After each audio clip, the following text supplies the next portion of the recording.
Les combinaisons émergentes et stratégiques à l'occasion du travail sont le reflet des transformations de la relation d'emploi et d'adaptation face à la crise socio-économique qui frappe le Sénégal depuis des décennies. Ces nouvelles imbrications et associations d'activités génératrices de revenus sont le résultat de glissements à partir de statuts consolidés et sont des formes de résilience face à la précarité, face à la pauvreté. Elles sont aussi le reflet d'incertitudes qui planent sur le monde du travail et sur la relation d'emploi telle que l'ont légué les analyses, par exemple, issues de la période fordiste, qui l'a considérée comme une forme binaire. L'éclatement des normes d'emploi classiques et l'émergence de formes nouvelles de travail auxquelles on assiste aujourd'hui au Sénégal laisse apparaître une zone grise qu'on pourrait aussi qualifier de zone flottante qui remet en cause les éléments constitutifs de la relation d'emploi. Si l'on fait nôtre la notion d'hybridation pour relater l'enchevêtrement de formes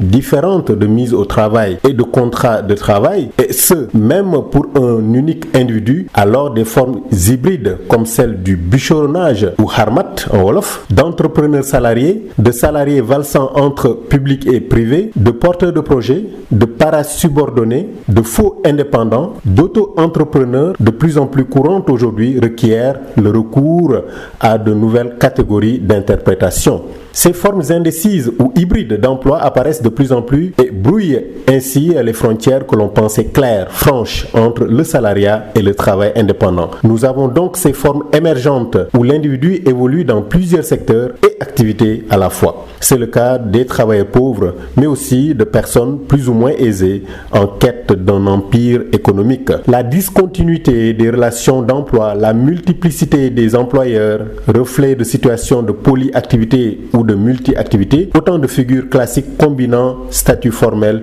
et informel. La question qui se pose alors est de savoir dans quelle mesure les formes émergentes de la mise au travail bousculent les frontières des normes d'emploi et participent au sein de chaque marché de travail à l'apparition de nouvelles inégalités dans et par l'emploi. Les dichotomies comme le harmat, à travers lesquelles s'expriment ces formes, sont en décalage aujourd'hui par rapport à la réalité. Les figures émergentes concernent tous les échelons de l'échelle des activités et des professions, des plus qualifiés aux moins qualifiés et plus précaires. Elles peuvent correspondre à des stratégies ou à l'exploitation de zones d'incertitude ou encore à des appropriations créatives de ressources de la relation d'emploi, mais aussi à des formes nouvelles d'insertion dans l'emploi ou de mise au travail, ou bien alors à des glissements dans des situations d'emploi déjà existantes comme des changements dans les contrats de travail vers une plus grande flexibilité, la modification dans les formes de rémunération vers une plus grande individualisation dans les statuts ou alors dans les formes de protection sociale. Elle démontre à quel point le compromis fordiste servant à tort ou à raison de normes dans les pays du Nord et d'objectifs à atteindre pour les travailleurs du Sud